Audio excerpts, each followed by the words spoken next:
Diplomacy was working just yesterday. The war in Iran escalated significantly overnight, with the U.S. military launching new strikes. According to Central Command, the U.S. targeted missile launchers in southern Iran and destroyed Iranian ships attempting to place mines in the Persian Gulf, claiming they were threatening American forces. CENTCOM said the strikes were done in self-defense and with restraint. Iran's Revolutionary Guard quickly responded, saying it considers its right to reciprocal response both legitimate and certain, adding it fired at an American jet and drones that entered Iranian airspace. This latest escalation could jeopardize the most significant diplomatic push yet to end the three-month war with Iran. Secretary of State Rubio, speaking after the U.S. military attacks, suggested peace talks are not over. I think there's strong alignment and agreement on what a preliminary draft should look like. It's going to take a couple days to settle on even down to the disagreements over a word. But President Trump is now adding a major new condition, writing that as part of the Iran deal, he expects all countries that took part in negotiations to make full peace with Israel. That is likely to be a major sticking point for many Middle Eastern and Islamic nations.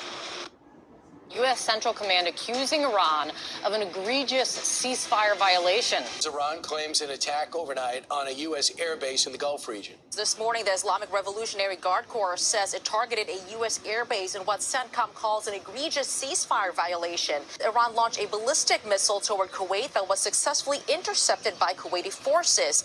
Iran calls it retaliation after U.S. forces shot down 5 Iranian one-way attack drones over the Strait of Hormuz. Developing news coming out regarding the conflict between the United States and Iran. As we are hearing overnight, the ceasefire agreement has been violated again as Iran has launched a ballistic missile at a U.S. military base in Kuwait. And they're saying this is an egregious violation. And we're going to be seeing if we're going to enter into another round of conflict. Let me know your thoughts in the comments. Coming out today, May 28th, 2026, Iran fires ballistic missile at an American base in Kuwait in an egregious ceasefire violation after the U.S. takes out Tehran drones in the Strait of Hormuz. Both sides accusing the other of violating the ceasefire, and we're hearing that attacks are currently taking place, but they're saying the ceasefire is still in place.